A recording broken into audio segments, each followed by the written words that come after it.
Hello, everybody. Good morning to you, or good afternoon, good evening. Hope everyone had a good week. Friday already. Let's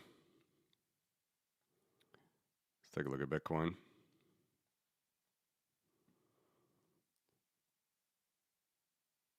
$92 when I fed it in, which was not so recently, actually. So let me see how much it changed. Yeah, down $500.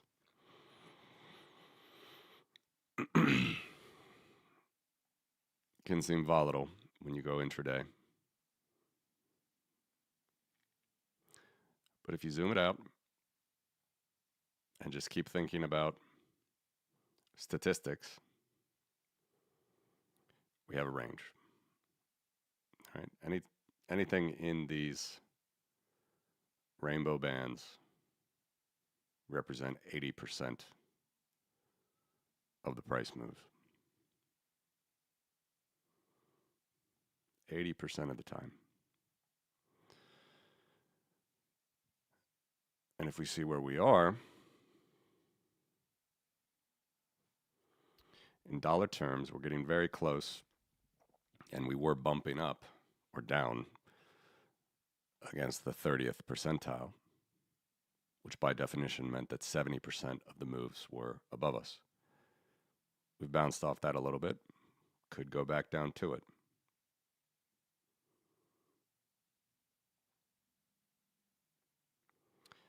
But the secular bull, in my view, remains.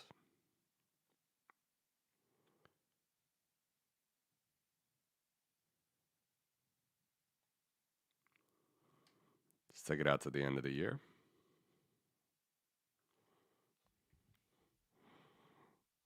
If we go down to the 10th percentile, still $72 Bitcoin, 72,000 I should say. If we go up to the 90th, 200. This is the quantile model, so this is not the deviation from the trend, which will give you a little bit of a higher on the 90th. But whether you want to call it 200, 250, we can make our choices when we get up to those levels. Good morning, Dr. Gonzo.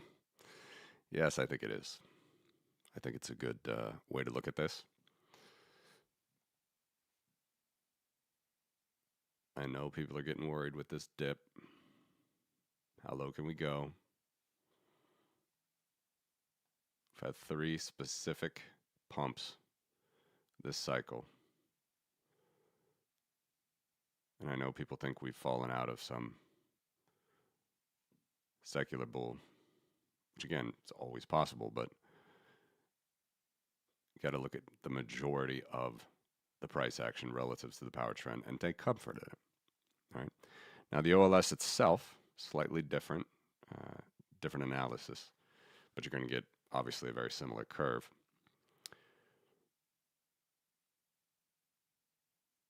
You know, 2/3 of the time, actually, the price is below the trend. So we are in, from that perspective, normal times.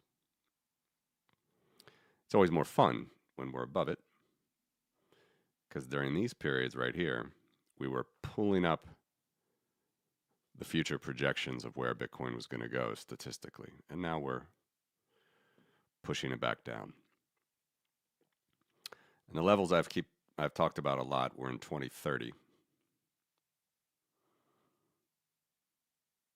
Year end. All right. It hasn't changed too much in the last few months. A little bit lower, 560,000. But a couple years ago, that was 600,000. So we have continued to pull this projection down just little by little.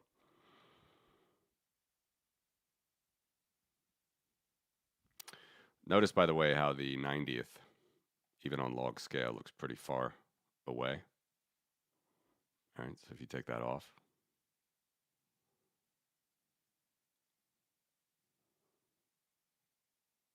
only $10,000 above the OLS for the 80th. The 90th gives us more fun prices. 720.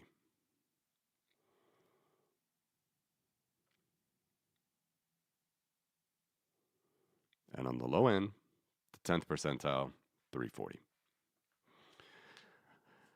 Just like people are, complaining at $80,000 Bitcoin, $90,000 Bitcoin.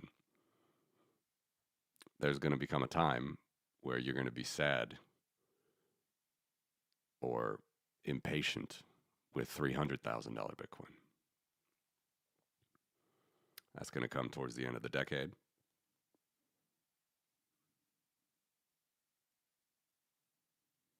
And that's just how it's going to be.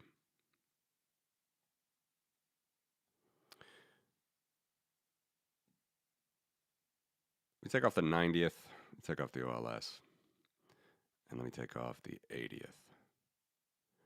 If you notice, we've talked about this before, on the quantile, these are closer together, right? On log scale, so there's more of a mode happening, more of a distribution inside this channel. It still means that anything percentage-wise outside of this channel could happen that percent of the time. So what's the delta here? 60%. 40% of the time, there still is going to be price action outside of this channel, 40% of the time. All right, but 2/3 of the time, it's going to be here.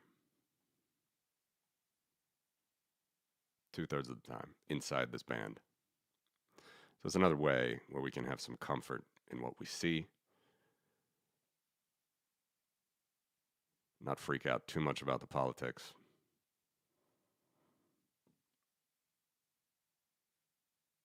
In the world today, and stack.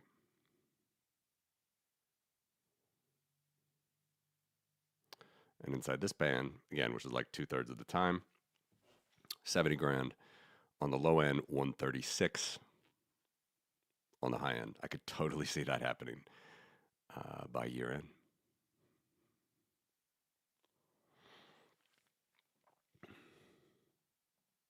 My friend, you've been up all night, huh? Well, thank you for watching. Definitely before midterms, if you're speaking about U.S., which I presume you are, yes. Definitely 150K before midterms is totally possible. Let's look at that exactly. That's going to be a year from now, roughly. All right, so November 2026. 150K is the median, the 50th percentile right there. So again, the YouTube thumbnails that are coming across your doom scrolls, the mountains of technical analysis, people drawing straight lines on log scale for Bitcoin when Bitcoin is not a straight line on log scale. It's a nice, beautiful power curve, aren't going to help you as much. All right, but this should help. Should give some comfort. Anything is possible. Anything is possible, but statistically, especially the fact that these bands are closer together as opposed to, say, the 100th, which is way far away, less likely. Even the 90th, of course. But the fact that these are very close together, statistically, this is 2/3 of the time action. All right, you can put the OLS in. It's actually a little bit high, but that's what it is.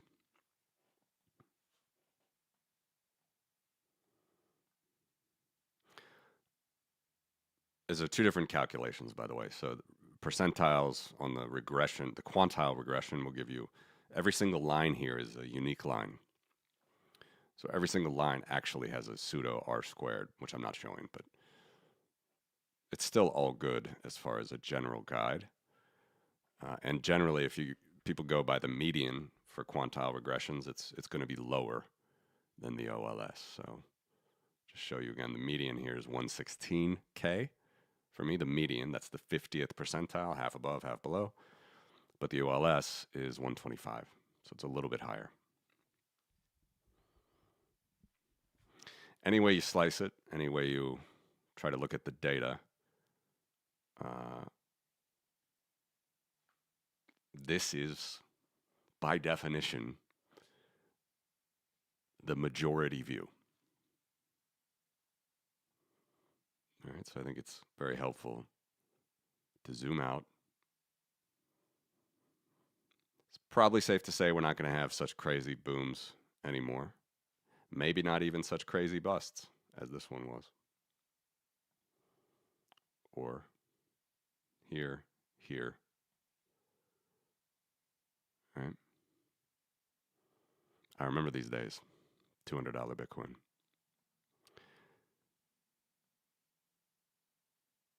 Take comfort in the fact that there's a trend for the supply and demand of Bitcoin. All right, now let's look at gold. Gold, like most, in fact, all other financial assets, does not have this nice, beautiful power curve on log linear. Gold has straight lines.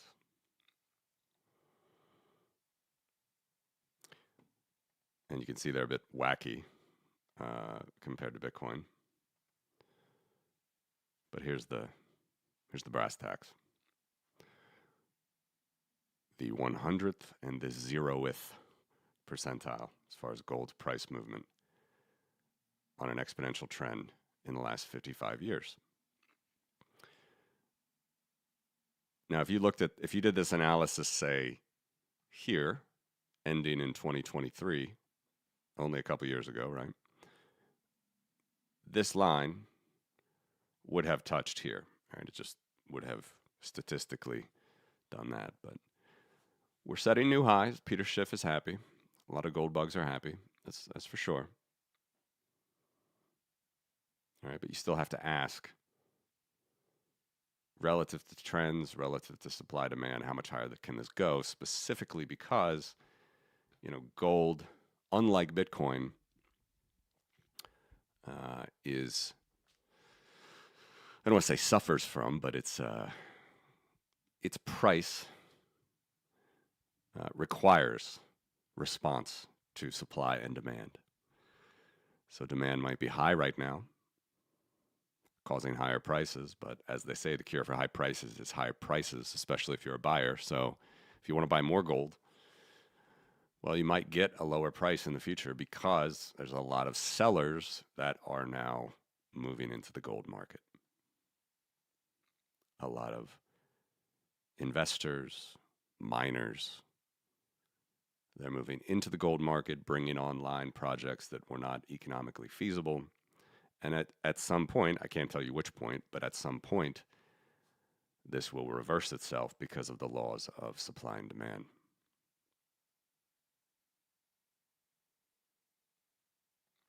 Bitcoin does not have that issue, though.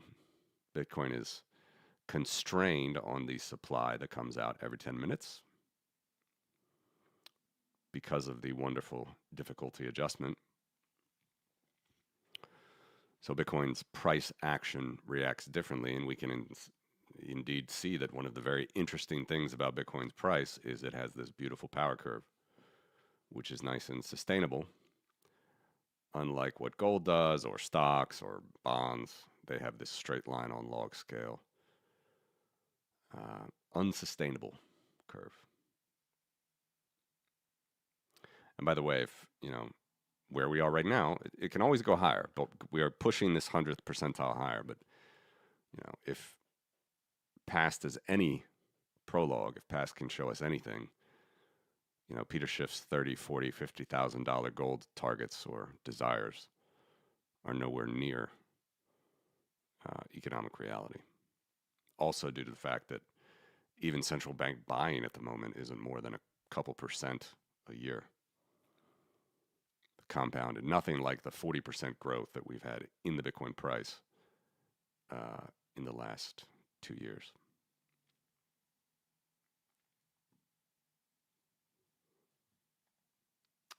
Hello, Samavana.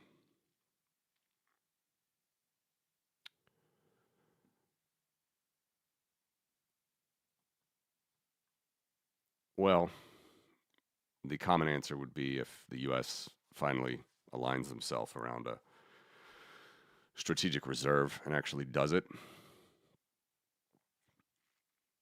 that would be probably the biggest catalyst.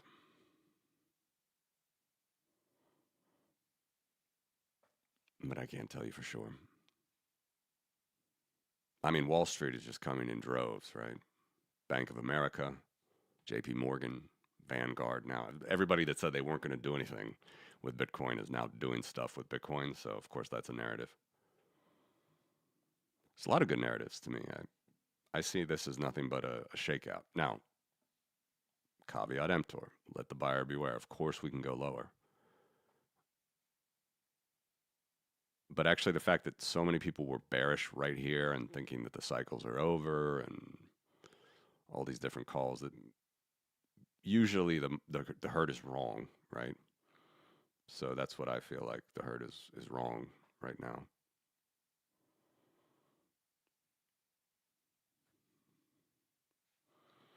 All right, so we have gold, we have Bitcoin. Now let's look at Bitcoin in terms of gold.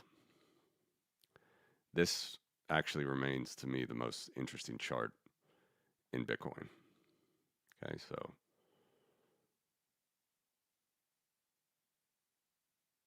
Bitcoin was basically free if you were a gold investor and had a decent chunk of gold. It cost you rounded to 0.00 ounces.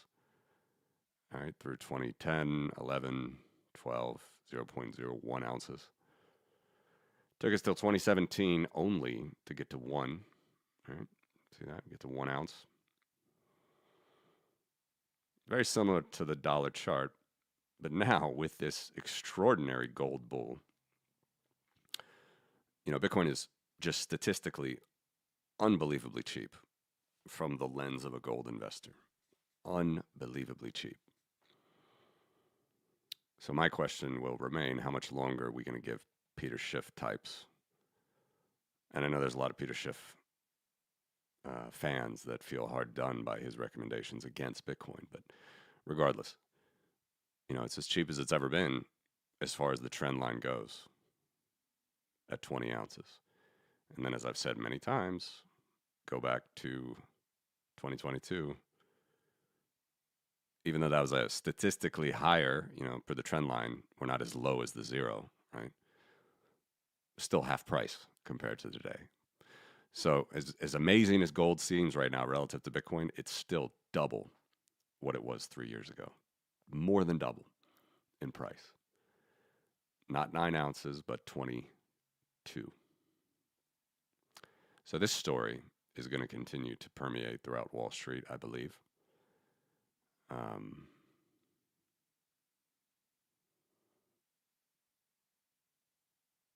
This is just going to reverse at some point. I don't know when, but this power curve is not going to like break to the downside for Bitcoin Gold.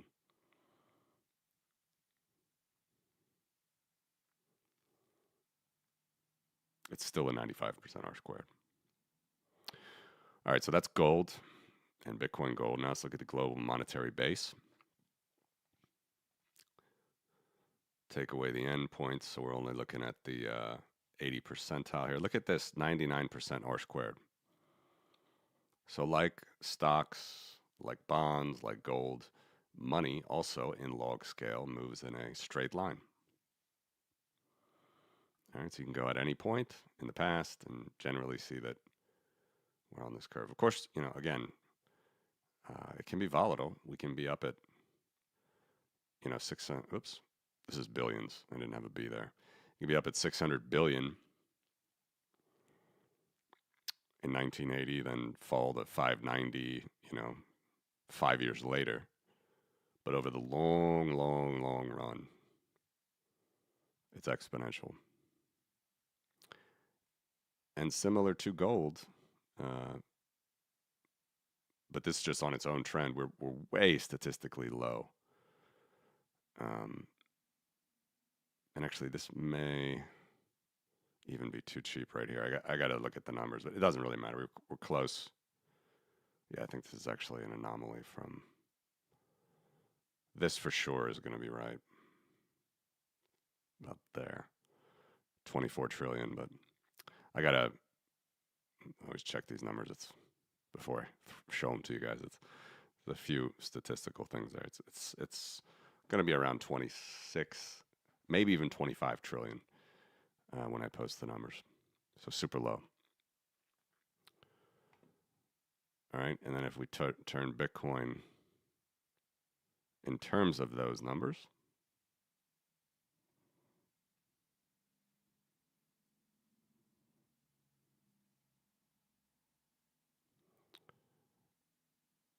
you know, 10% is probably 10 to 9%. Take off the ends here. But we're just going to slowly accrete against this value. And it's just going to take time. It's going to take time. Notice we have Bitcoin is a nice power curve. Base money is a straight line exponential curve. What happens when you combine them? Well, it's the same thing as Bitcoin Gold. You have a power curve. So Bitcoin's power features dominate this analysis. It turns it into a power curve. All right, and if we project out,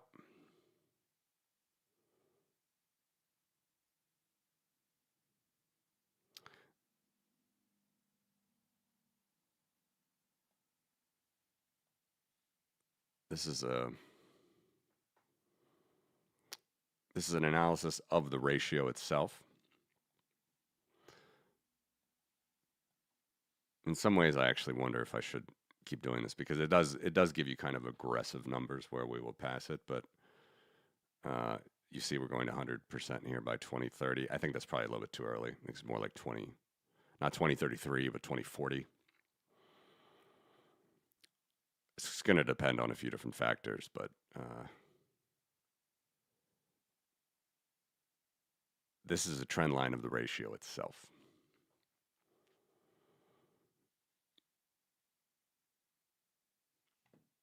Another way to do this, as I've shown before, is you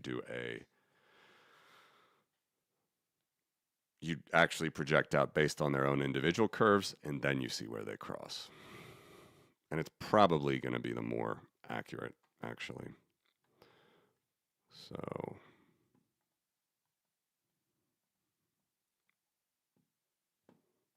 good morning, Kevin.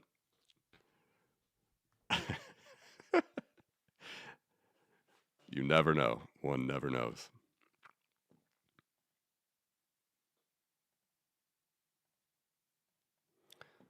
All right, so this is just as good as anything. Same thing, Bitcoin market cap projected out. This is just a monthly basis. And this one suggests about 100 trillion by 2040 or 2041. That famous $100 trillion number.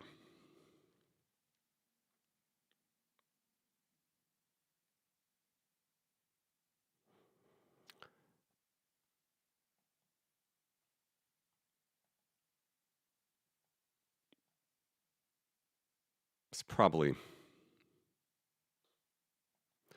measuring the ratio itself with such a, something sort of as finicky as the money supply might not be the best. We get an aggressive catching, right? This is where you have to be careful with statistics because it's still 96% R squared. Looks good.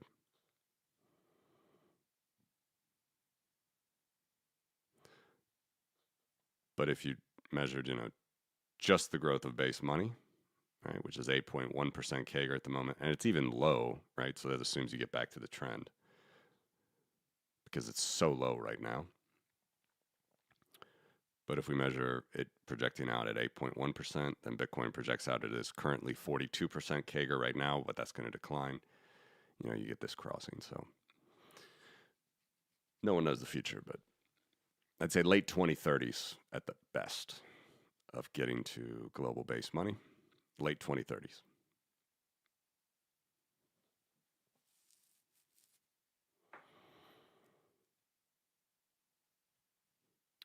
US Treasuries aligns very similar with global-based money.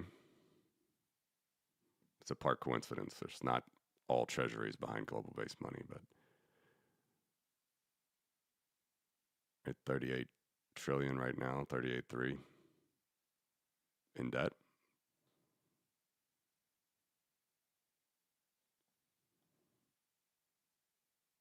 This is also aggressive because for some reason I went to the curve too early here. Let me check that. Obviously, the Bitcoin market cap right now is a little bit lower.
I have to check that. It's a little bit aggressive on the Bitcoin number, but it's close enough. It's going to get you close enough. Late 2030s, early 2040s.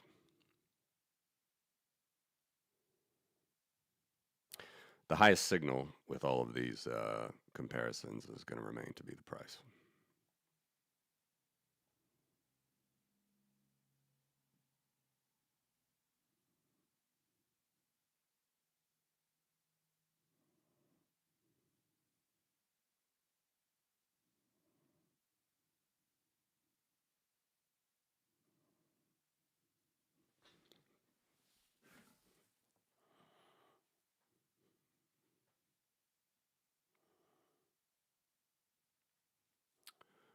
What do you guys think? Where are we going? Down or up?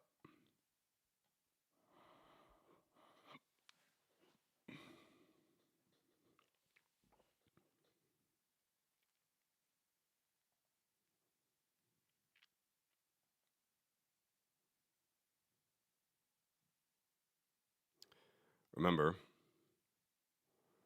even though the rate of growth isn't so high here, in dollar terms, I mean, it's still, you're still 20% per year. Incredible growth all the way through here. And you get crazy numbers, right? Imagine being disappointed at $300,000 Bitcoin. Now it's, 25 years from now, it's going to be 23 million.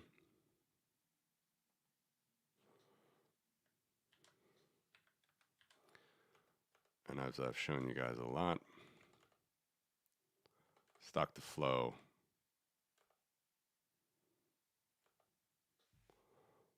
is not going to cut it.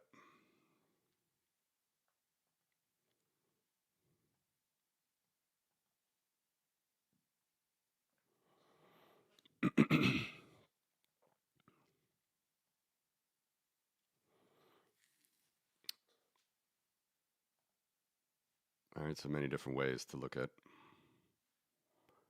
Bitcoin's price projection.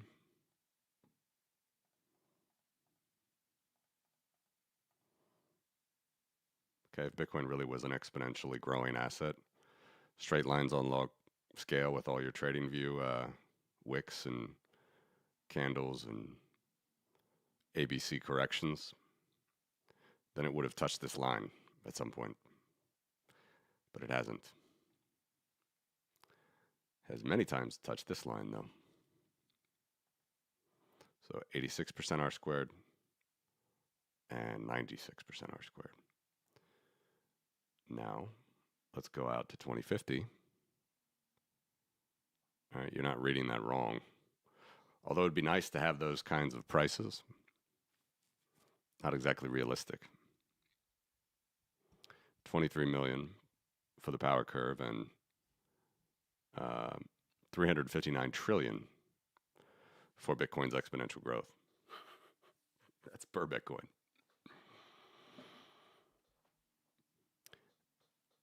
And then I'll remind you that this is not a good curve. Like it's not something that you necessarily want because there's instability here. When you grow things on a straight line on log scale, it's often too fast and the system needs to adjust in hectic ways. For example, gold. All right.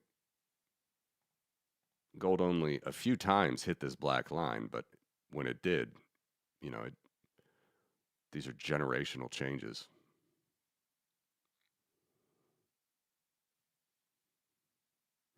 But it always comes back to the mean.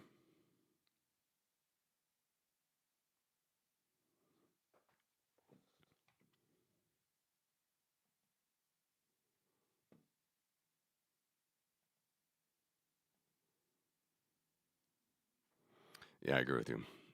Lots of negativity in the market. And wait till we see some of the, treasury companies, some more of them, face difficulties or go bankrupt. Not something I'm hoping for, but if you're over levered with unreasonable price expectations, you could get called. Margin called basically, and then you might have to post Bitcoin you don't want to post or post it at a lower price than you wanted to post. So the power curve works.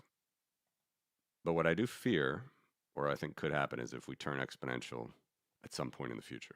Right? So if this power curve at some point turns into an exponential curve, I do think that's possible.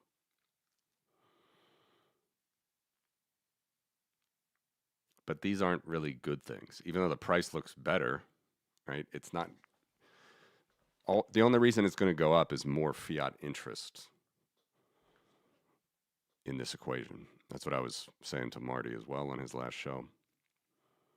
That's the only reason I could see this price go exponential.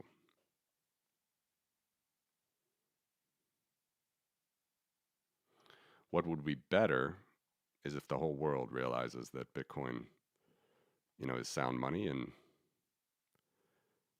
it just generally goes up in this power curve no matter the asset that you pick. But that will spell trouble for debt holders over the long term.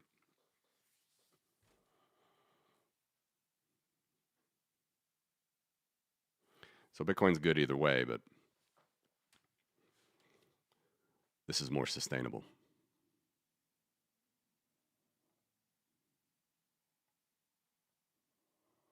All right, 80% of the moves right here. We are super cheap. Bitcoin gold, unbelievably cheap.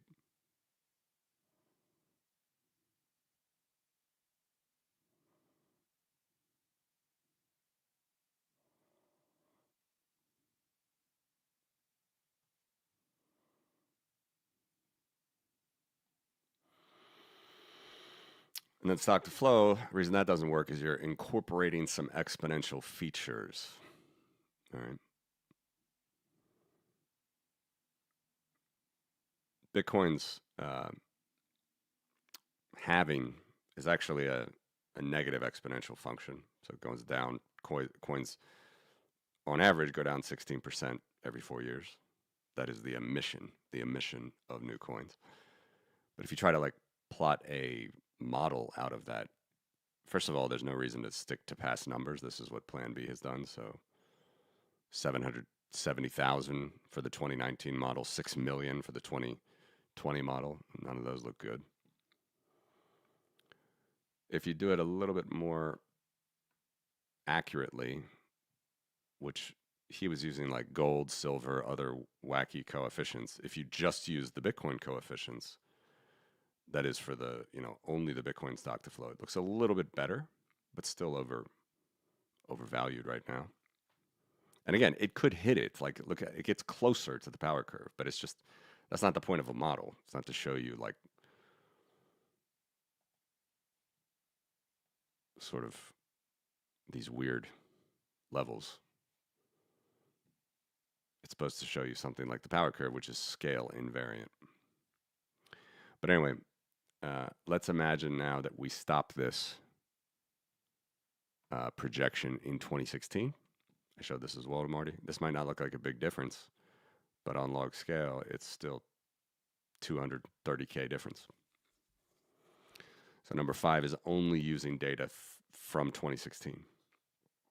Whereas if we did this with the power curve, you can't even see the delta.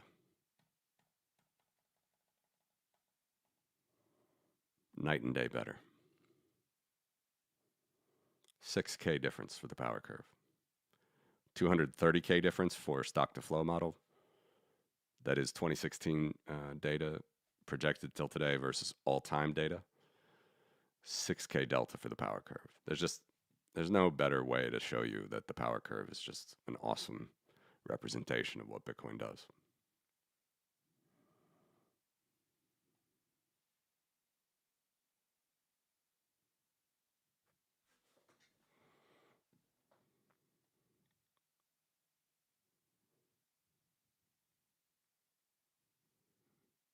Yeah.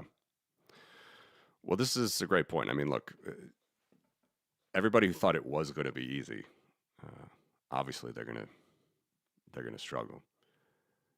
And I've said it, many times. I myself was preparing to give you guys analysis on how many days. Okay, in the past have we been above the 8? How many above the 9? Right, it's just never easy. But even here in 2021, this was difficult, right? This was difficult to read even here. You could have,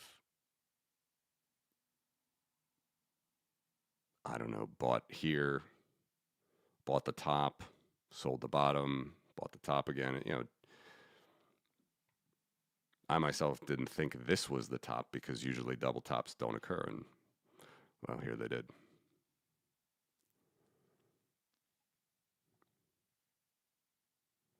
I don't actually know the statistical representation of saying double tops don't occur, but I mean, this was very difficult to read.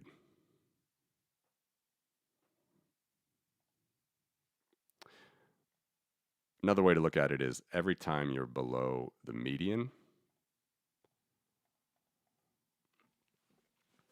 which is this green line, you could think that that's a buy. Every time above, a sell, so to speak. Don't have to sell, but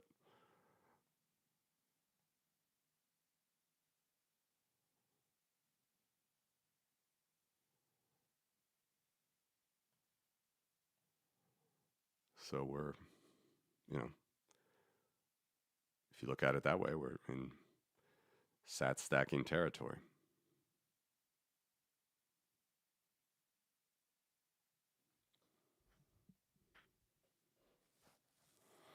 But yeah, it's never easy. People that told you it was going to be easy, and I know you're not saying this, but people that say it is going to be easy, obviously they're setting you up for failure.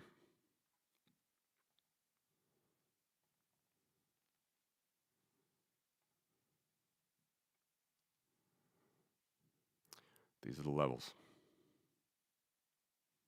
And this one too.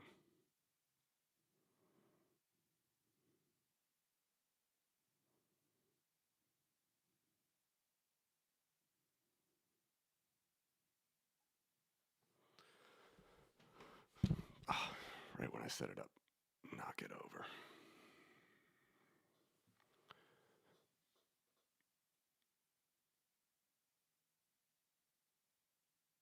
You just have to gauge your risk appetite here. The median tells you that 116K by the end of the year.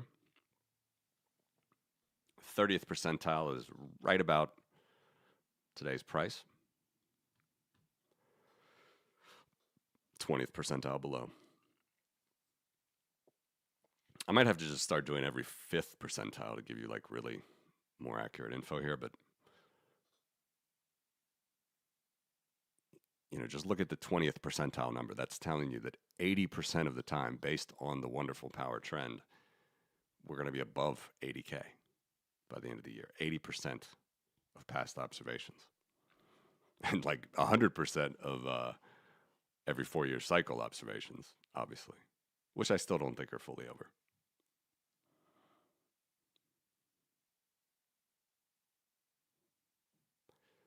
So those are the risk levels one has to take or take into account.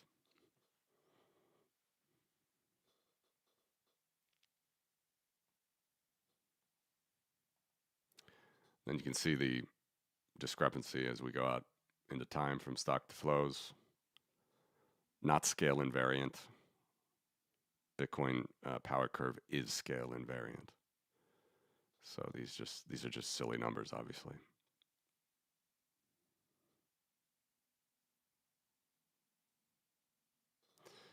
And then you could say, well, don't sell ourselves short. Like we could get there. Yeah, I mean, we could. Anything is possible, but it's a question of realistically, what does it look like? And then also, like I said, if we go into some sort of an exponential growth, it's going to be on something closer to our current trend, right? But this is not a formula for success of the financial system because you're going to have a lot of debt backing up Bitcoin prices at these levels. And look at the delta. Right, so what I've done here is you turn the power curve exponential in 2025 versus 2035. $600 million Bitcoin if we went exponential this year. And again, you're thinking, oh, that's great. No, that just means there's going to be a lot more fiat interest circling around this number. And then if it went exponential in 10 years from now, that price would be double what the power curve would say. All right. So there's a lot of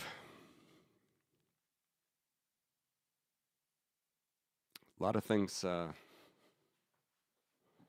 for grabs for sure in the future, but it's a prima facie, obviously,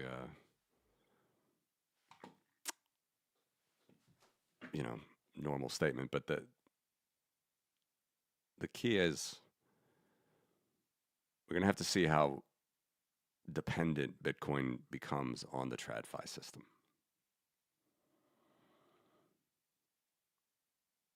Because if there's no withdrawals, if no one can hold their own coins, if it's regulated to hell, then there is a possibility that we would get, again, for early holders, it might seem great, but for the world at large, you're going to have a lot of fiat interest and debt behind these figures.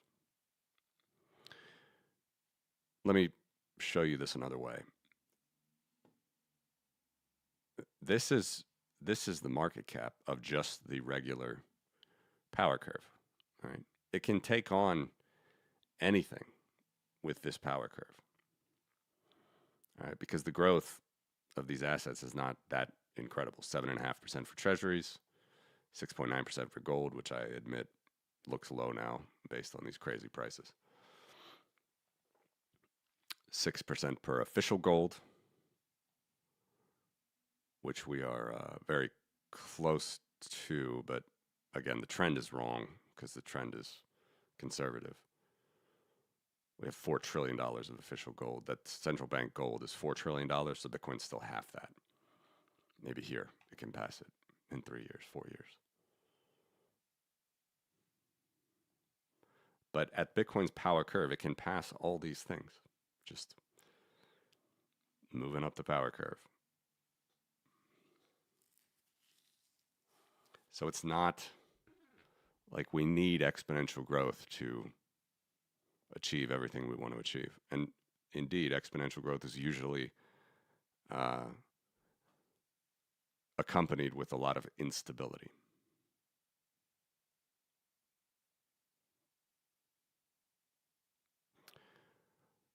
All right, I want to show a few things that are on my mind over here in Eastern Europe, on the Eastern Front of democracy. 2 days after Witkoff and Kushner met Putin, the Treasury Department officially suspended sanctions on Russia that were announced last October, 2 months ago. What did the U.S. get in return? It's going to be a good question. What did the U.S. get in return? The correct approach, of course, is putting the screws on Russia to get out of Ukraine. The preferred approach by the U.S. seems to be putting the screws on Ukraine. This one also, a national security memo for the U.S. came out with a bunch of, as quoted, remarkable things as it relates to Europe. So this is what Europeans can look forward to. It's a policy of cultivating resistance to Europe's current trajectory within European nations.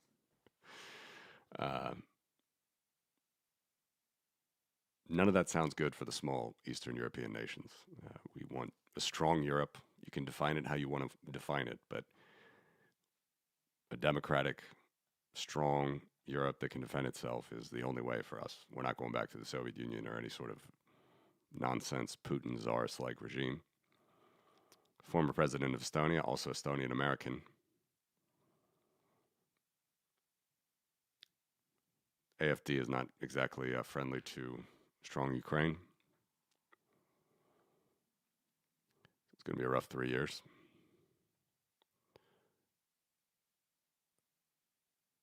People speak out, though, or at least Europe's trying to have some defense in all of this here, have some say. Some people in the U.S. want to gain some economic benefit from the possible settlement of the Russian war against Ukraine. Chancellor Merz is going to talk to the Belgian Prime Minister. This is not meant to be a discussion on these the reserves that have been frozen by Russia, but it doesn't matter what number you throw out there. Russia has done more criminal damage in Ukraine than any amount of these reserves. Trillions of dollars already, countless lives murdered.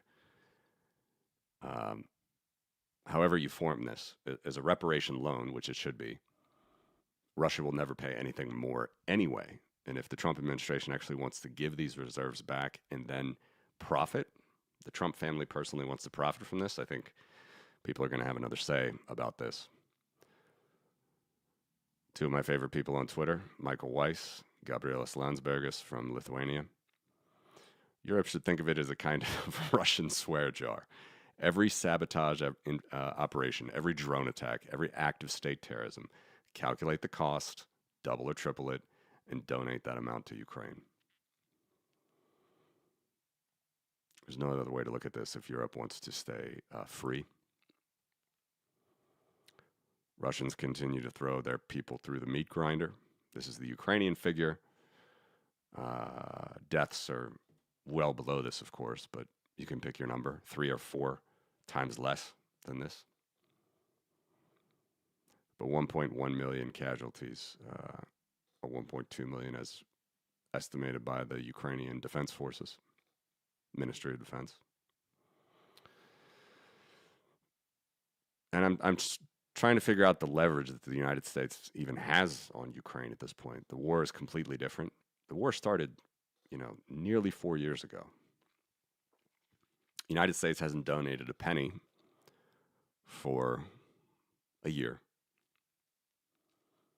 They're stuck at 114 billion in aid, euros. Europe's at 176 billion and at least another 100 billion more committed.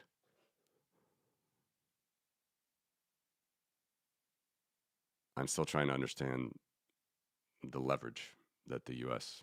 thinks that they have here.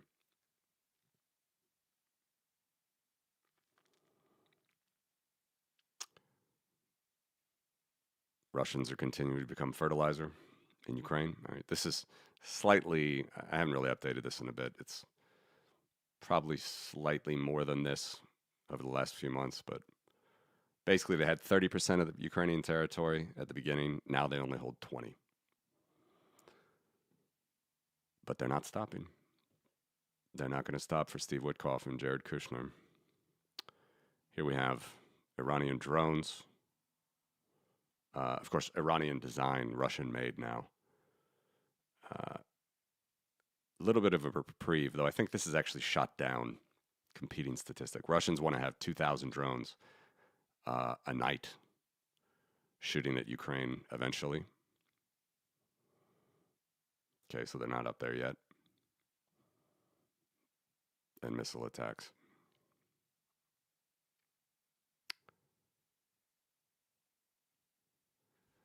Being a Latvian American, there's nothing more than I would appreciate if for America to help Ukraine gain its independence from Russia. As I've said many times, there's nothing more American than having the French, Dutch, or Spanish fund and fight your war of independence. But boots on the ground, of course, are out of the question, but even air support seems to be out of the question. Most of us in Eastern Europe are wondering if Article 5 is now out of the question, even for NATO countries.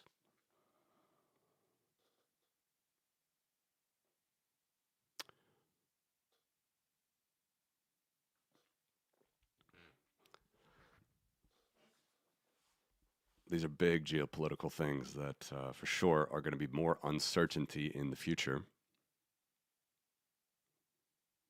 Ukrainians are not going to give up any land. They're not going to give it over because the Russians can't take it themselves, which is what Putin is trying to negotiate right now with Witkoff and Kushner. So,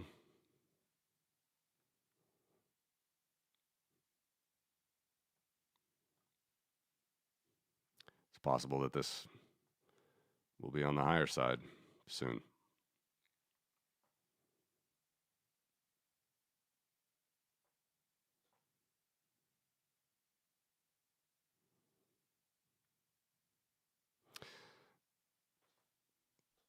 I still find it remarkable that people are, well, let's say in the US, Europe is finally waking up, finally, after 4 years of people like Gabrielis Landsbergis telling people in Europe to wake up, former foreign minister of Lithuania. But in the US, that this is even a Republican or Democrat issue, to me, is it's mind-boggling.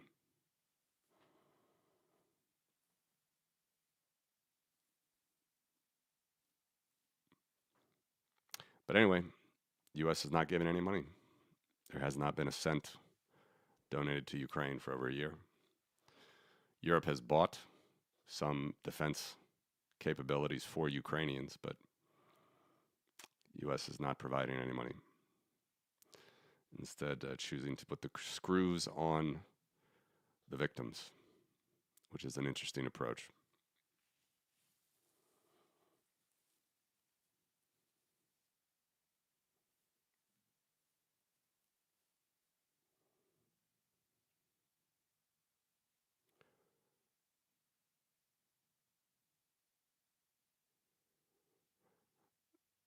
It's a morbid number, but this is what it comes down to. You know, assuming that Ukraine gets all of its military budget from the West, which is not entirely true, but every casualty costs Ukraine and thus Europe, not America anymore, 250,000 euros. So you have to take that number and ask yourself, how much does it cost the Russians to send them into that meat grinder? And there the answer is limitless. They're a nation where 2 in 5 people don't have a toilet. So they're just going to keep throwing more and more people. But their economy is suffering. Ukrainians are doing the right thing, taking out the oil revenue generator, which is the biggest revenue generator for Russia, not far more than gas, in fact.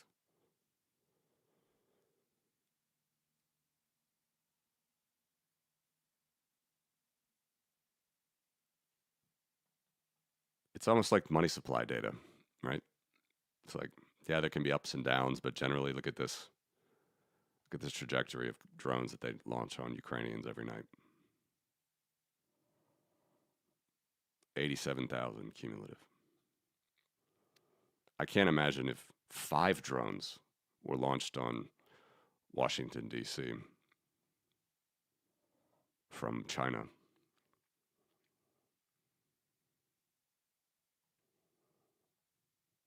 And I'm pretty sure the response would not be, okay, well, let's just let the aggressor shoot more. It's going to be to fight back.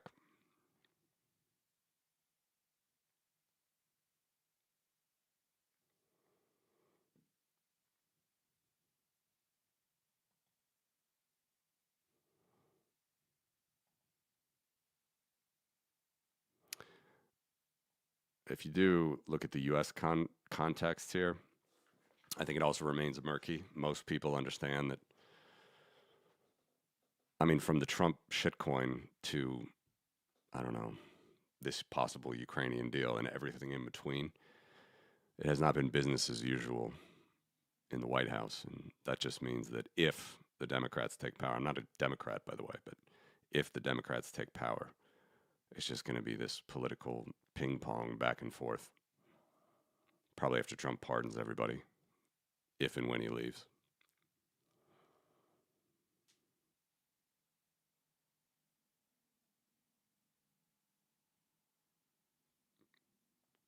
But another reason I wanted to show that, specifically from the Bitcoin lens or protecting your family, and I imagine if you're a European watching this and you're not living in the Baltics, you feel a little bit luckier than maybe we do, having these guys as your neighbors, is even with all of different money printing regimes, schemes, interest rates going up, go down, I think 90% of what you see here is just the adoption of Bitcoin itself.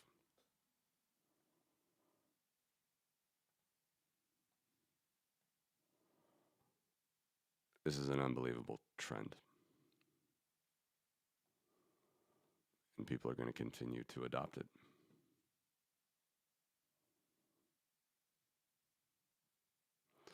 All around the world. So 2/3 of the time, this time next year, suggest the price of 100K to 186K using the quantile regression approach.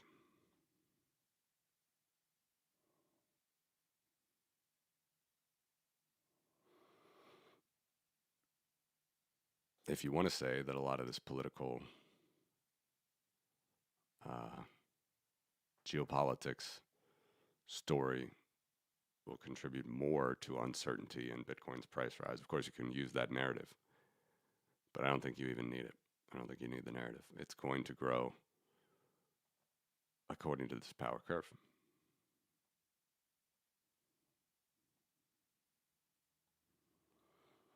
And if we look again by 2030,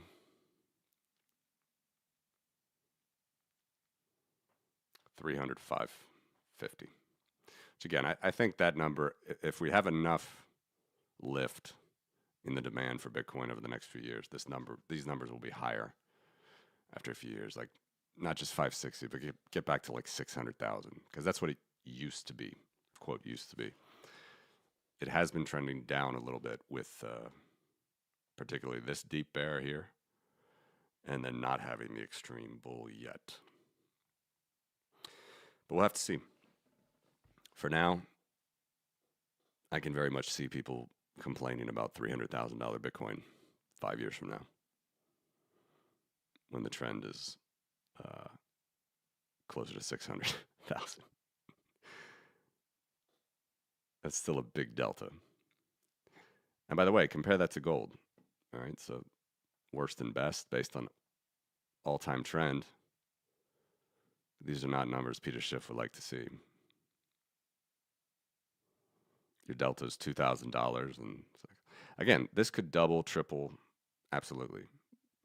But because of supply and demand, it's not going to go up 10 times and then stay there. It's just not going to happen.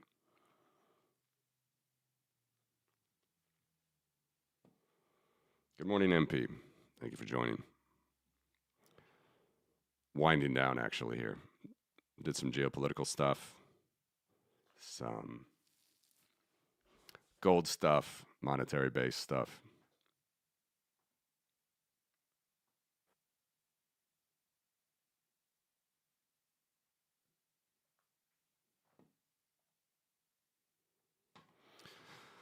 Also, good point.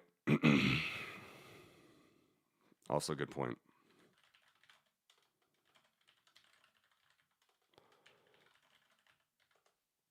You know, so this one came from security.org, whatever that is, with a Gemini search. Now, through 2025, 28% of American adults, or as many as 65 million people, own cryptocurrency.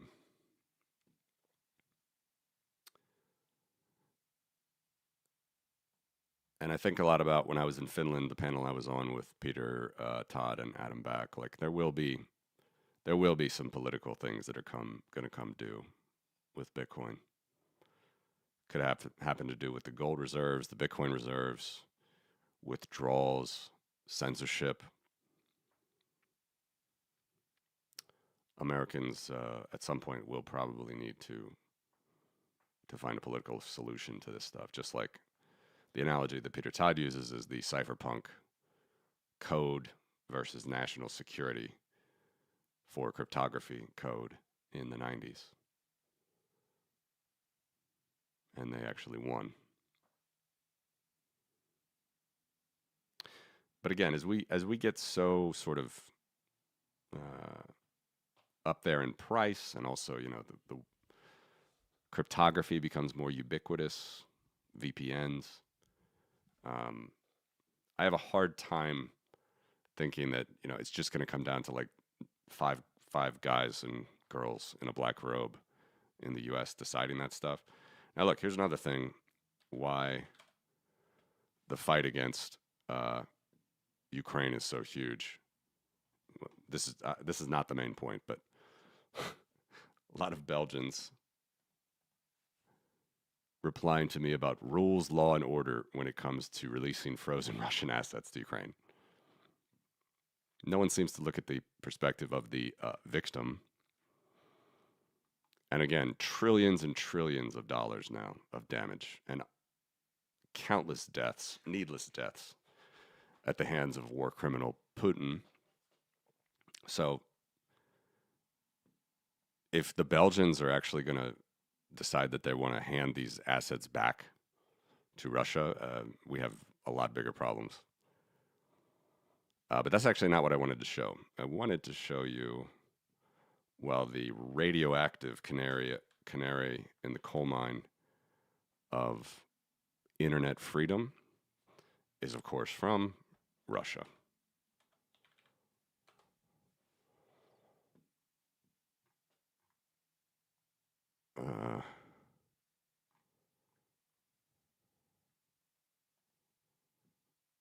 They are now trying to block every possible Western. I mean, this is just, I don't know, this is not actually a highly cited tweet, but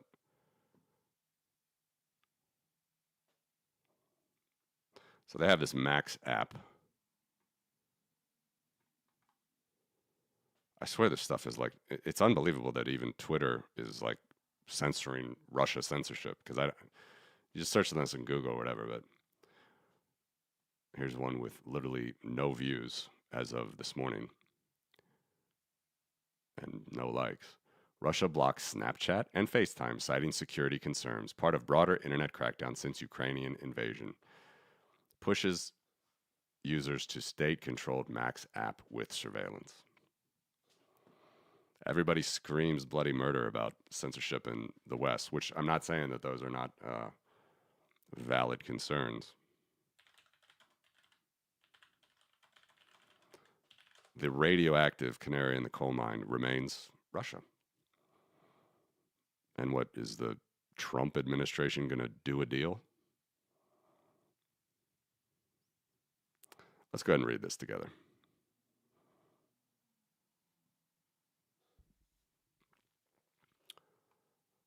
Russia has an extensive and increasingly sophisticated system of internet censorship and surveillance, which has intensified dramatically since the 2022 invasion of Ukraine. The government uses a combination of legal requirements, technological controls, and pressure on tech companies to restrict access to information and monitor its citizens online. You would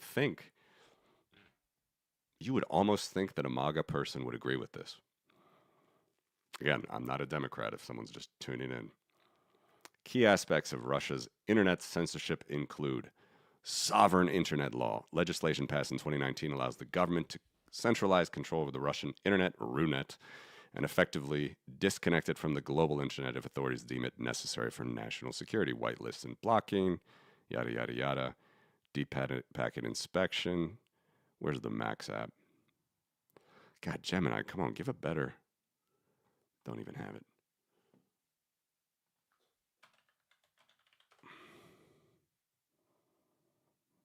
All right.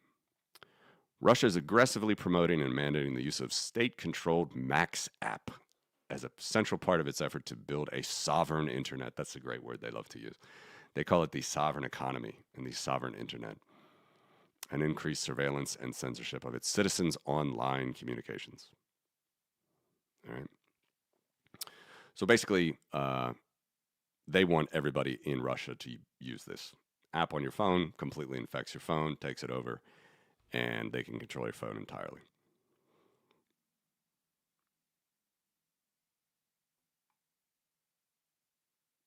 Good luck with VPNs or proxies or other ways to get around if you start to use a lot of this technology. So again, I really have a trouble understanding if MAGA types, supposedly freedom types, why these aren't front and center, and instead we're pushing a national security strategy in the U.S. that proclaims, among other remarkable things, that as an aim of American policy, cultivating resistance to Europe's current trajectory within European nations. J.D. Vance on steroids.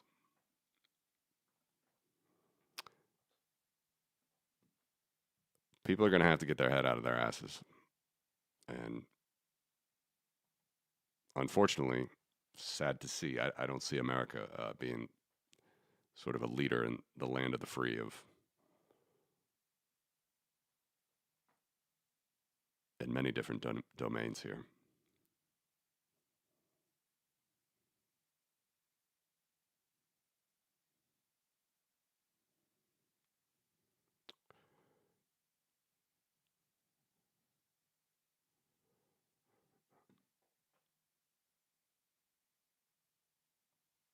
If you follow Gary Kasparov, another favorite of mine, let's read Don Bacon's tweet. All right, so there was a leaked call. If you haven't heard this, Merz, Stubb, all the European leaders were saying, you know, we can't even leave Zelensky alone with Witkoff and Kushner, just trying to completely sabotage what's happening. Don Bacon, it is a shame we've undermined our credibility in Europe. America should always be an advocate for freedom. I agree. Free markets. I agree. And rule of law. I agree. Appeasing Russia and its invasion of Ukraine is not wise nor right. Very simple. Why don't I like that? And then here's Gary Kasparov. We all know that American loss of credibility is a direct result of the actions of this corrupt and incompetent administration. And yet, you and many of your GOP colleagues keep supporting it. All right, so he's pushing back hard. Obviously, Kasparov has very limited political leverage. It's a different game once you're in politics or not. Don Bacon is certainly one who supports an actual free world and not doing like backroom deals. But I do agree. It's going to be time to choose at some point. I'm just wondering where the MAGA outrage is for these things. Like, do you know that the country that you're kind of supporting, 2 in 5 people don't have a toilet? Do you know that the country you're supporting, they censor the internet for all of its people? there can be peace at any time if Russia just gets out of Ukraine.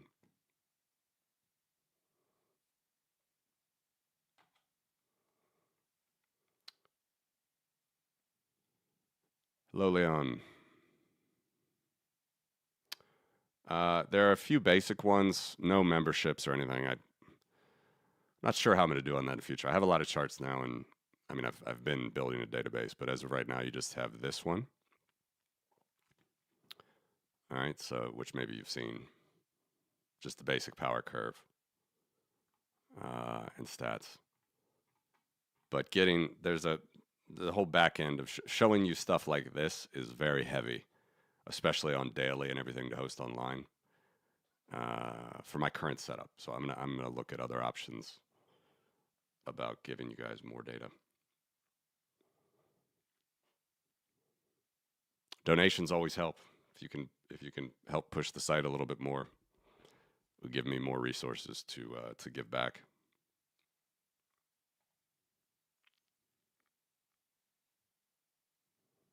Hello, Kurt. Good morning. Well, I do think that they will be forced to. Everybody's going to be forced to buy Bitcoin at some point. That's the saving grace, right? Sooner better than later for the free nations of the world.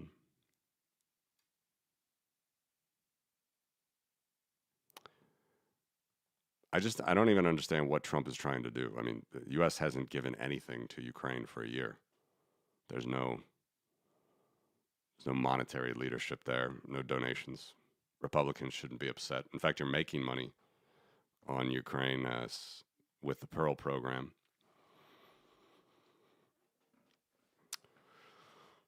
But I mean, I've long given up on the U.S.'s leadership here in Europe. I think the U.S. wants to not lead.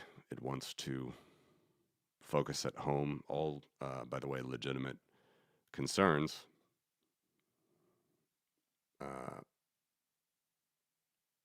But one should also ask, what's a sensible policy for American interests abroad? Because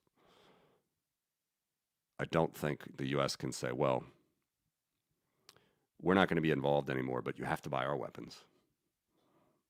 They have been saying that, and we're doing that. But at some point, you will lose interest from others. Now, again, I'm one that actually, you know, growing up in America in the 80s and 90s, I actually believe in the benign hegemon theory. I believe in America being exceptional and a strong leader throughout democracy in the world. Has America made mistakes? Absolutely, you know.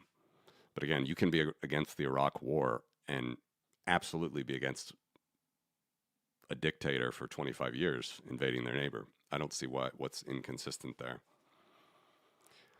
But I don't know what Trump's not going to, you know, the Ukrainians aren't going to stop. It's existential for them. And the Russians have said they're not going to stop. So it's now up to Europe. The U.S. has stepped out. You guys remember a year ago when Trump was saying, we've given $300 billion, $400 billion, $500 billion to Ukraine? He's just lying to you. I mean, you can take it.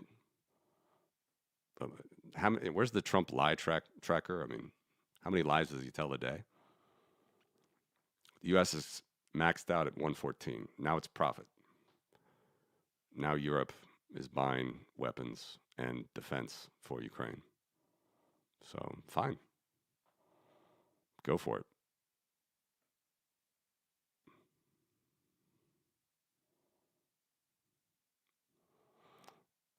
The Tucker Carlson view, though. Oh, here's another thing. I will be posting this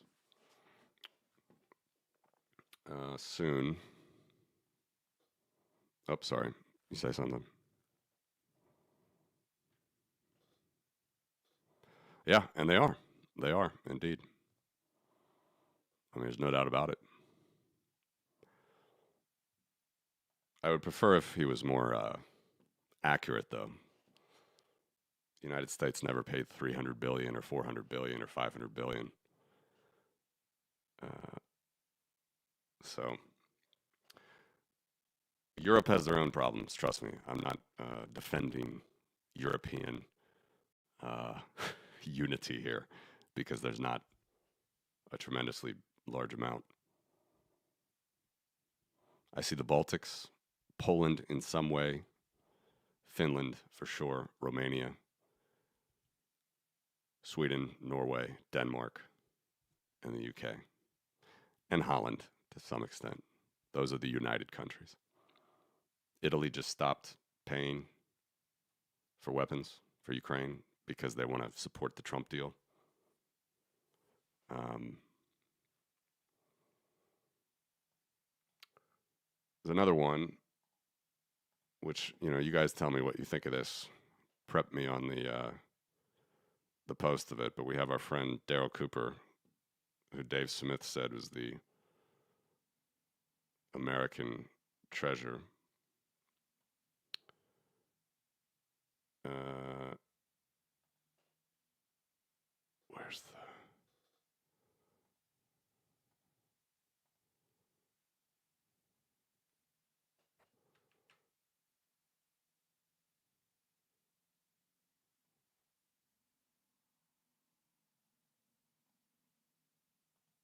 I need to tweak this a little bit more.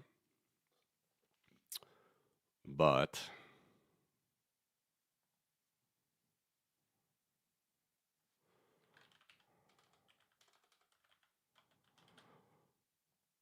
if the Europeans can't get their shit together and just need to keep taking lies from Americans, I don't really know what hope is left for Europe. So we have this claim, right, that Churchill was the bad guy in World War II. Hitler was the good guy, and Stalin was also good, depending on who you're asking. If it's Nick Fuentes or Cooper, actually did correctly say he's not a fan of Stalin, but of course he said that the Nazi invasion would have not been anything more than an invasion of Poland had Churchill not been the chief villain of World War II. So just so everybody sees, and I know it's too small, I need to post this, but the majority of invasions during the Hitler-Stalin alliance, or indeed occurred during the Hitler-Stalin alliance from August 1939 to June 1941. So Germany invaded all these countries. Soviets invaded all these countries. Poland was invaded by both together. They had a parade. Nazis invaded on September 1st, Soviets on September 17th. We were invaded in June of 40. And Finland fought them off courageously, but lost Karelia, lost this part of Finland and parts of here. Romania lost. Moldovans suffered under Soviet rule, and all these other countries. So Churchill wasn't even prime minister yet. But I saw Pierce Morgan like actually debate Tucker Carlson. Like, how can people think that this is an actual like some history lesson? We're sort of entering this post-truth world, indeed. Anyway, I want to clean it up, make it better for mobile viewing.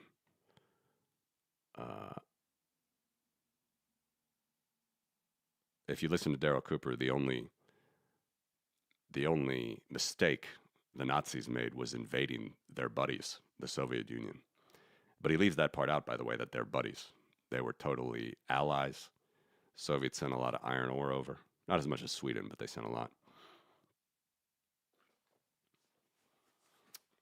And if Europe doesn't get their shit together,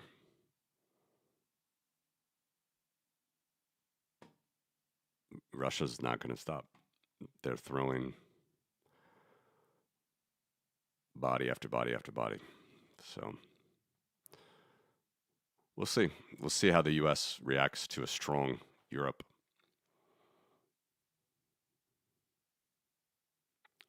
And we'll see how Europe reacts to a strong Europe. It scares me. That scares me too. Europe has a problem with this thing called balance of power.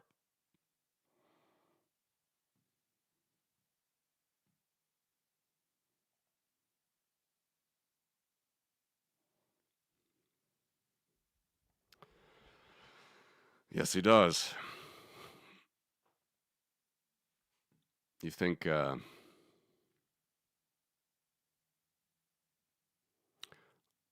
it's going to be a wild? It's going to be a wild 3 years. The rough 3 years is understating it. It's going to be wild, and it's most we're actually most at risk uh, here in the Baltics. This is of course a 1939 map. Lithuania is a little bit bigger now. Poland's a little bit bigger this way.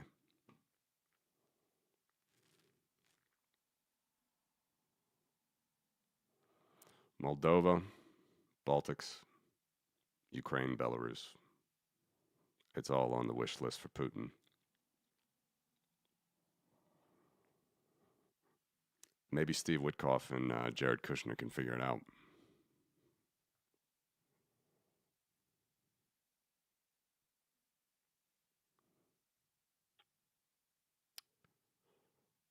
Anyway, a little sidetrack there. But I am curious, the grift. I mean, from the shitcoin the day before he took office to anything that may potentially happen with the U.S. getting the proceeds of a Ukrainian uh, recovery plan. Which again, what leverage the U.S. has over Ukraine for this, I'm still trying to figure out.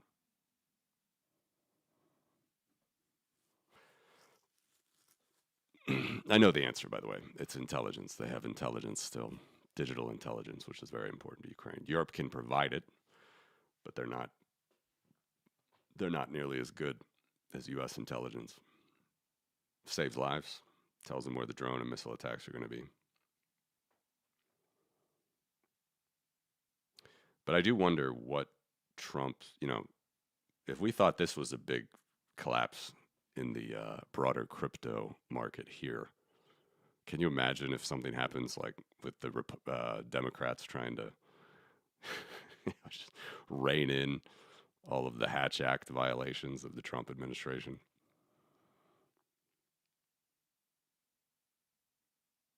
It's not going to be pretty.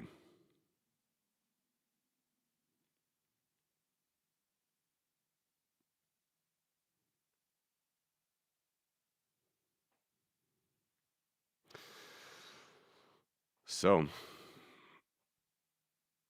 these will be the booms and busts. I can absolutely see like midterms. Maybe the Democrats come back, some blue wave of probably nonsense, not unified in any particular way.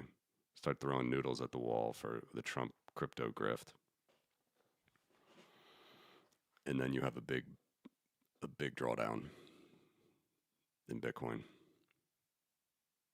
But again, backing up to the big picture, power curve still gives a lot of comfort.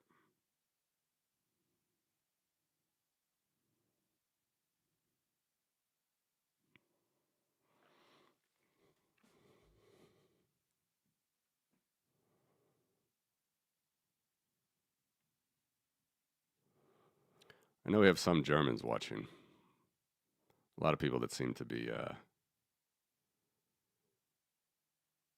at least for a free Europe. So I hope they lead. Biggest economy.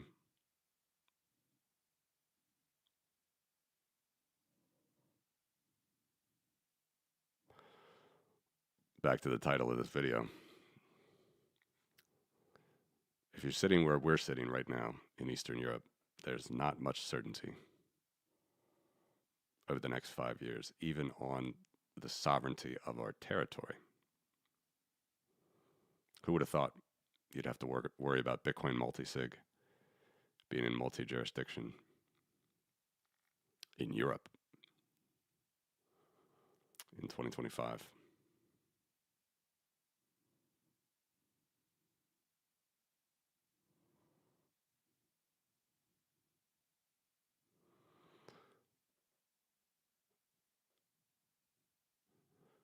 about all I had for you guys. I don't want to repeat it, but oh, one more thing. Another thing I'm keeping in mind is Hungary's elections next year. So this Peter Magyar, who is the biggest challenger to Orban, Hungary, again, poorest country per capita in the European Union, a lot of corruption. You know, he's shadow banned. He's shadow banned on Twitter. It is unbelievable. I don't know how much Orban has. I could check. But the fact that this guy only has 20K and he's miles ahead of Orban in the polling.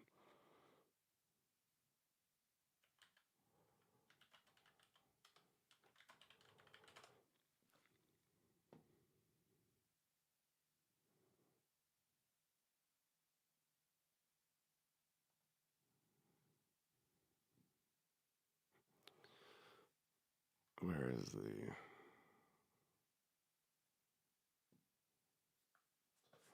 Coming back, actually. Not miles anymore.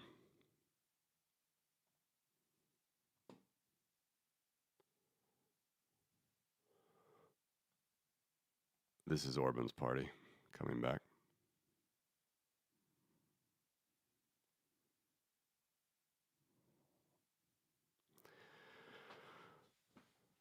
Been plenty of European elections, well, I should say Eastern European and Soviet-style elections stolen throughout the last century.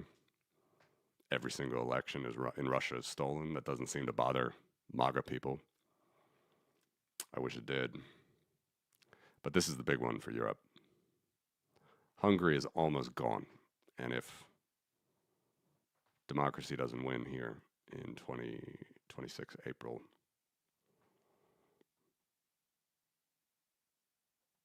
I don't know what to say about Hungary or the European project in general.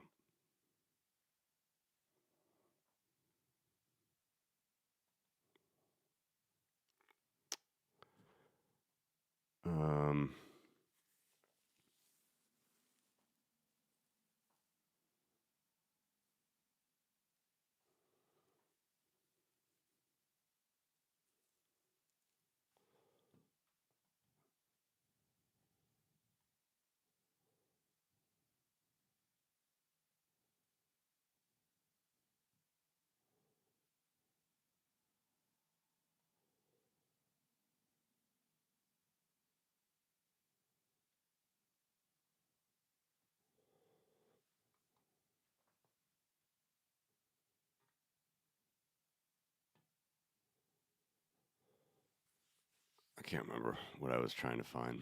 Too many clips, too many.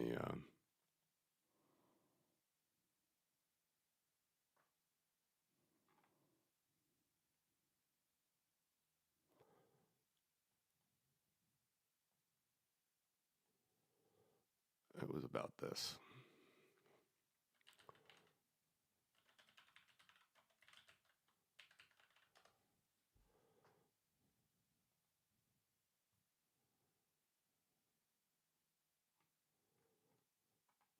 I would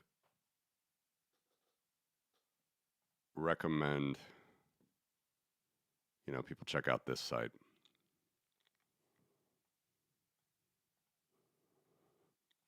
There's no bastion of liberty in Russia. 2 in 5 don't have a toilet.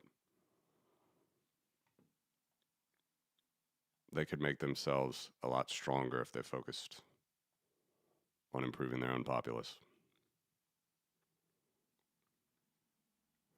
But I can't for the life of me figure out what the sympathy is for this death cult of a nation. We can credit these guys for communism, for 100 years of backwardation in Eastern Europe.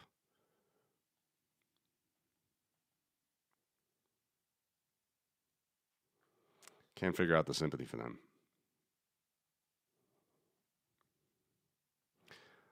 Most people watching this right now, I think, agree with me. Maybe there's going to be some MAGA Bitcoiners that will wake up and Send me a Tucker Carlson link.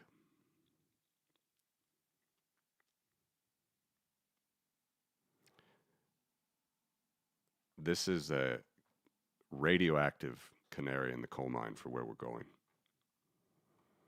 And I don't think America is going to help Europe. In fact, I know America is not going to help Europe. In fact,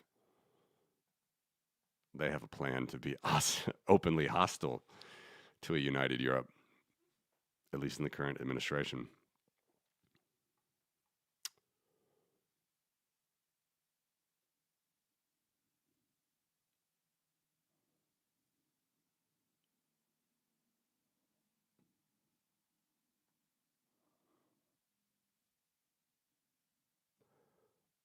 Come back to certainty.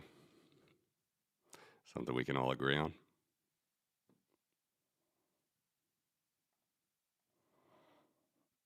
Yep.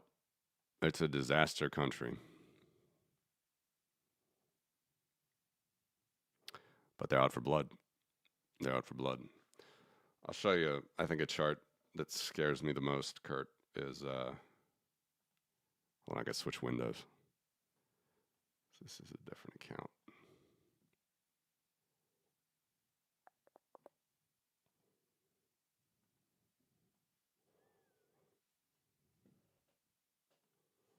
So this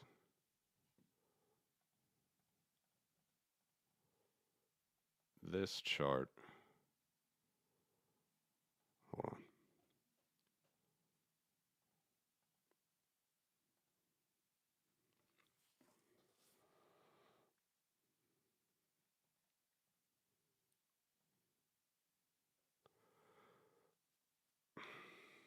This chart scares me the most.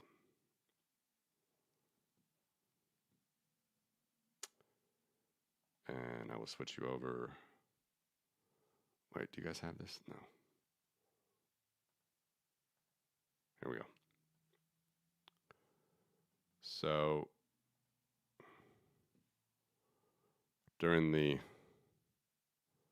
end of history, the United States certainly became the hegemon. Now spends $1 trillion a year on defense. Here is traditional pre-1999 NATO, all right? What NATO was set up for, to protect these countries after World War II.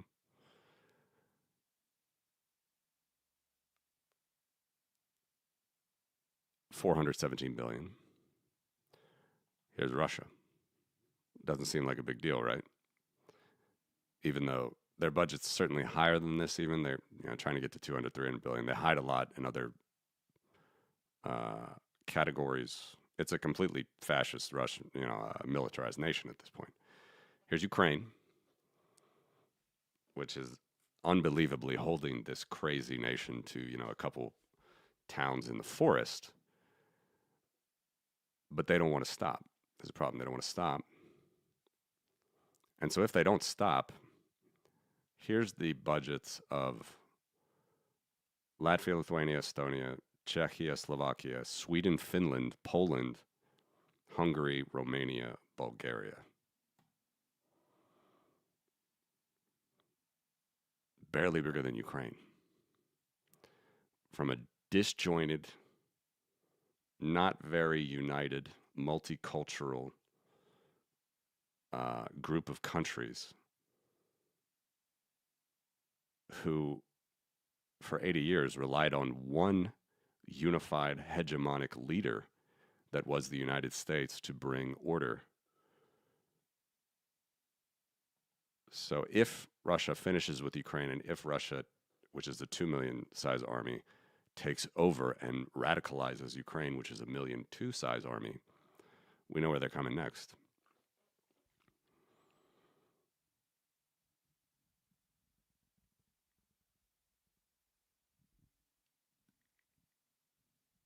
The one thing that Witkoff and Kushner can't seem to understand is Putin is a dead man if he finishes his basket case war with 3 villages taken in the woods of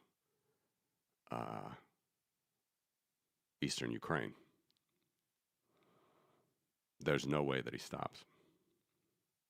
It's China, by the way.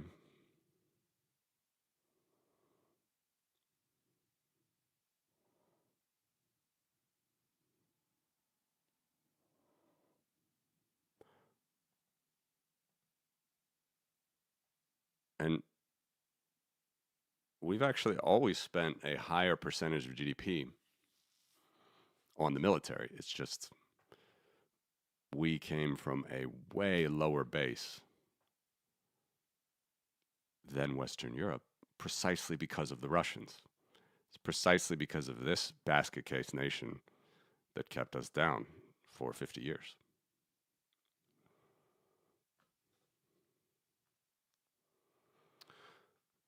There was a video with Scott Bessent on some channel the other day said, I don't know if it was a slip of the tongue, but he basically said, Russia is now attacking NATO nations. You can be sure we're going to not have boots on the ground in America. That's basically a, you know, no one knows for sure once Article 5 is called, but that's one leaders in the U.S. administration saying that the U.S. is not going to keep the peace in Europe. But like I said, Europe, if I was an American living in Oklahoma or Texas, I certainly understand Europe's need to clean up Europe's problems. But Russia is a big country that does not value life. So they're out for blood. They're not going to stop.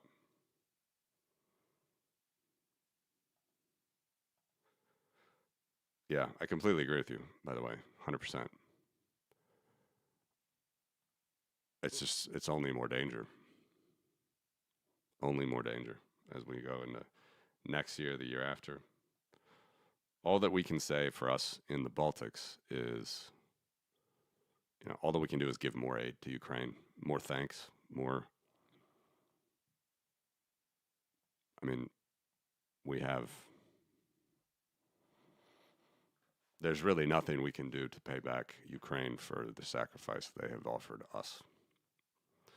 Because if it wasn't for Ukraine, they would be attacking us right now.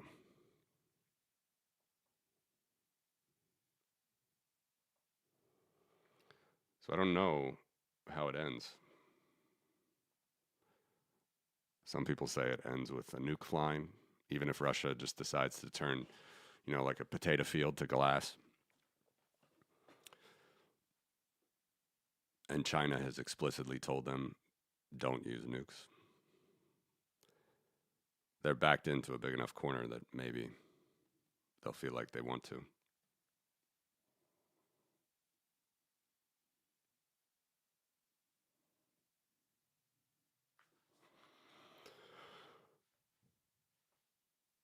Let me switch back.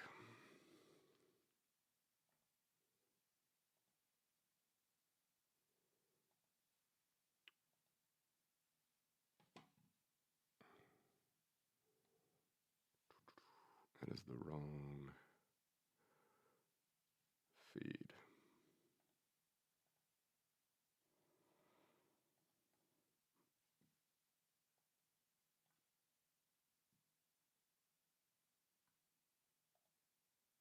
Yeah. And he's right. I mean,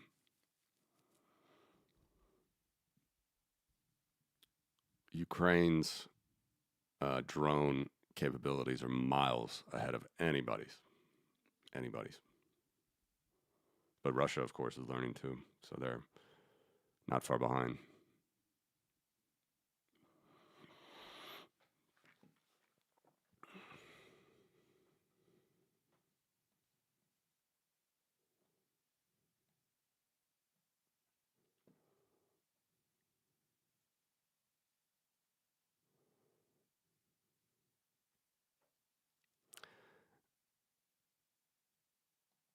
For people that sit, in Romania, as Adrian does, or in the Baltics, as I do, the weird thing about this whole war from the beginning is like it was set up as some sort of Biden versus, I don't know, Trump war. like supporting Ukraine is you're supporting like some woke trans movement. There's a lot of disinformation, a lot of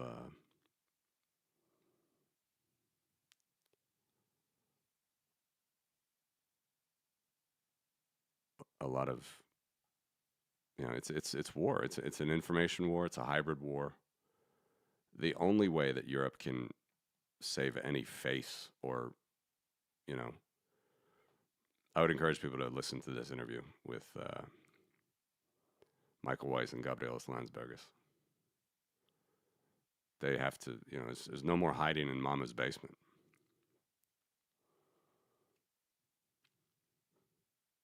Should like this too, shouldn't I?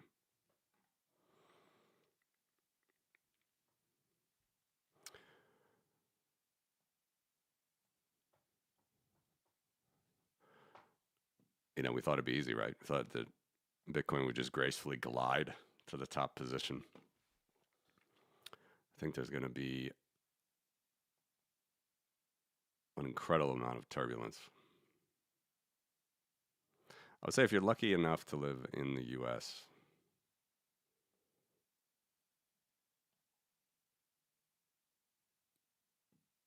things will generally be all right. Civil war happens to nations with GDPs the size of Russia or Ukraine. Russia's GDP per capita is like 15K. Ukraine is less than 10, closer to 5. And I'm not saying that's a civil war, by the way. It's a civil war in Putin's dumb eyes, but Ukraine's been in sovereign polity for centuries, just held back by the Moscow tribe for quite a while.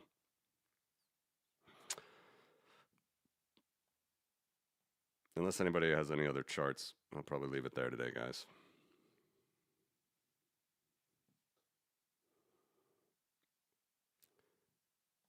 This will be the most interesting one. The Peter Schiff model. How much longer gold bugs can have cheap Bitcoin. And it is damn cheap at 22 ounces per Bitcoin.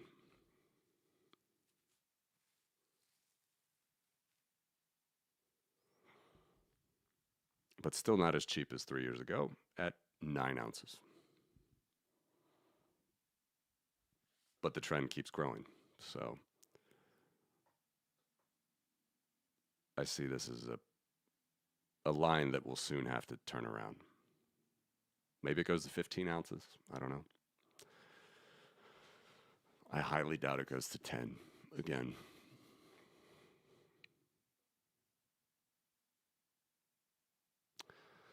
Gold Bitcoin war. It's a sad reality. All right, guys. Thank you for letting me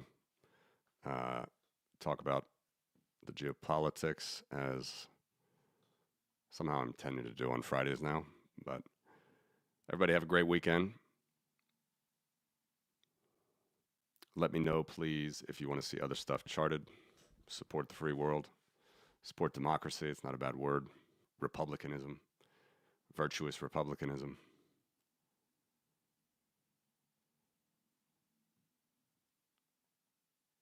And I'll see you next week. Thanks for watching.